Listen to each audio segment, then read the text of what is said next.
ओम जय गुरु सत्ताय नमः। सभी भैया बहन को प्रणाम।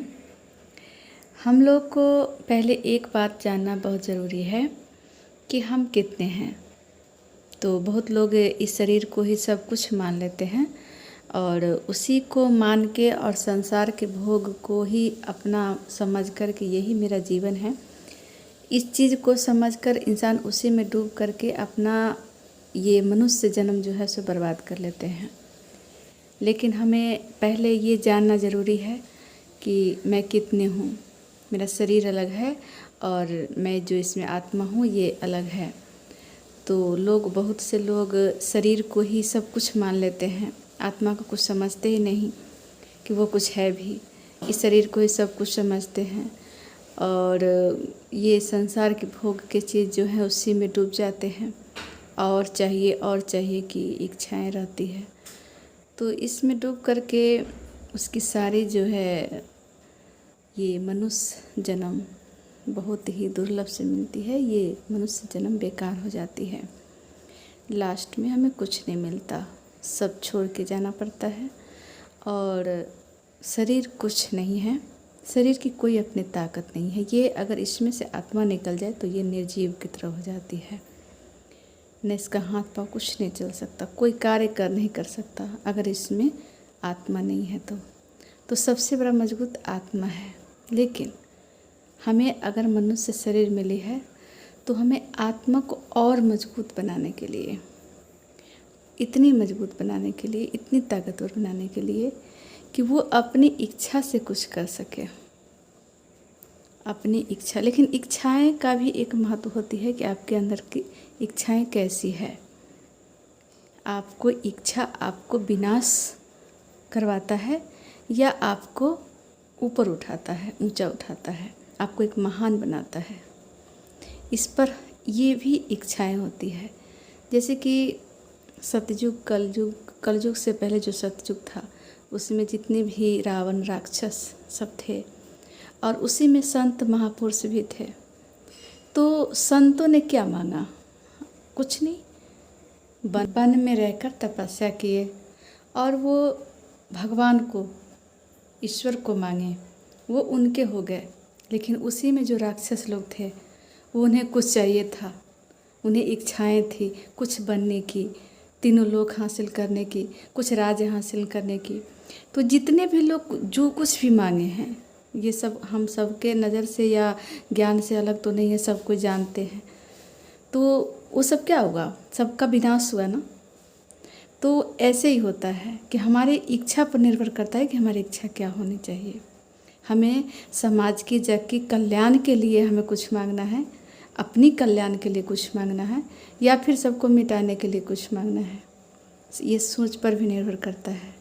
तो हमें क्या करना है? हमें ईश्वर प्राप्ति करना है, अध्यात्म प्राप्त करनी है, हमें वो शक्ति प्रदान करनी है जो हमारे संसार को हमसे थोड़ी सी भगवान के सहयोग कुछ काम कर सके संसार को बदलने के लिए, ये कलयुग को सतयुग में लाने के लिए, ये यहाँ जो नर्क की तरह जीवन लोग जीते हैं उसे सत्य मार्ग पर चलाने के लिए। तो इसमें थोड़ा थोड़ा सहयोग करने के लिए ज्ञान, बुद्धि, वो शक्ति मांगेंगे और ईश्वर भक्ति में लीन रहेंगे, सभी को इस पर ढालेंगे, बताएंगे। तो सबके अंदर विचार बदलेगा, तभी तो ये संसार बदलेगा और ये संसार स्वर्ग बनेगा। तो इसमें हम लोग को सहयोग करना है, थोड़ा थोड़ा जितने भी हो सके भगवान का कार्य करना है। ये सब भगवान का ही तो कार्य है कि कुछ न कुछ उनका सहयोग करे। तो इस तरह से अपने जीवन को शक्तिशाली बनाना है। तो अब शक्तिशाली बनाने के लिए आपको, जैसे कि आप गायत्री मंत्र जाप करते हैं और ध्यान करते हैं, तो ध्यान से क्या होता है कि आप एकांत, ध्यान तो एकांत में होता है ना।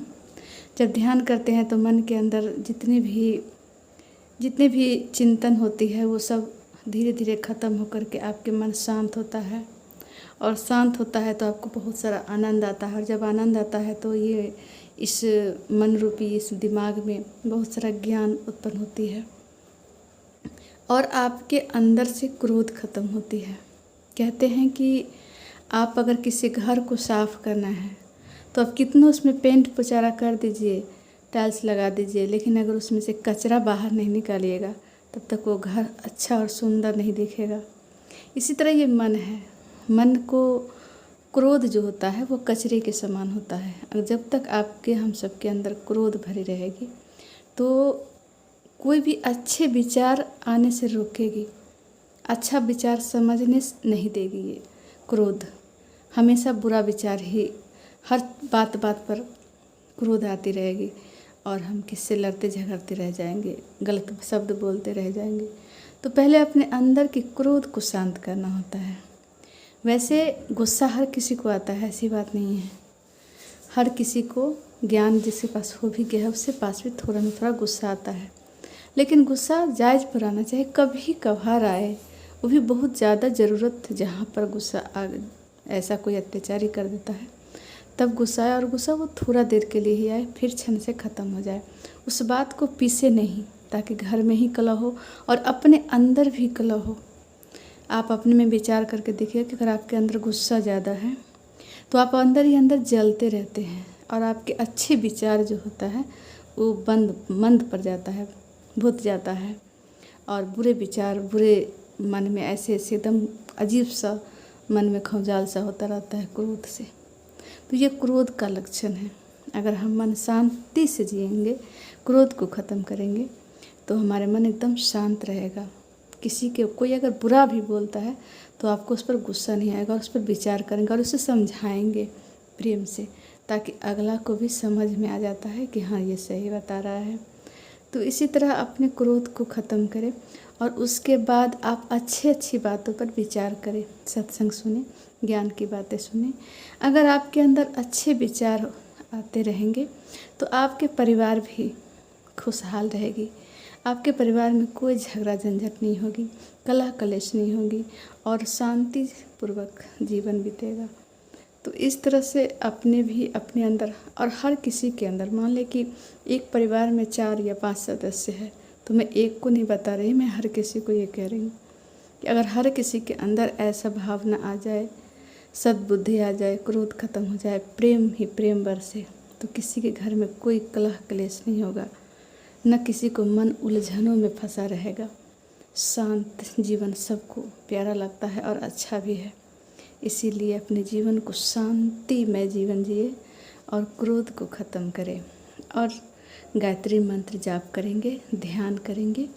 1 घंटे ध्यान किसी न किसी समय में आप निकाल करके, अगर सुबह 4 बजे उठ के अगर करते हैं तो और अति उत्तम है। उस समय घर पूरे मोहल्ला शांत रहता है, तो शांत में ही ध्यान बहुत अच्छा होती है, इसलिए ध्यान करें। इसी के साथ अपनी बात खत्म करते हैं। सभी भाइयों को प्रणाम।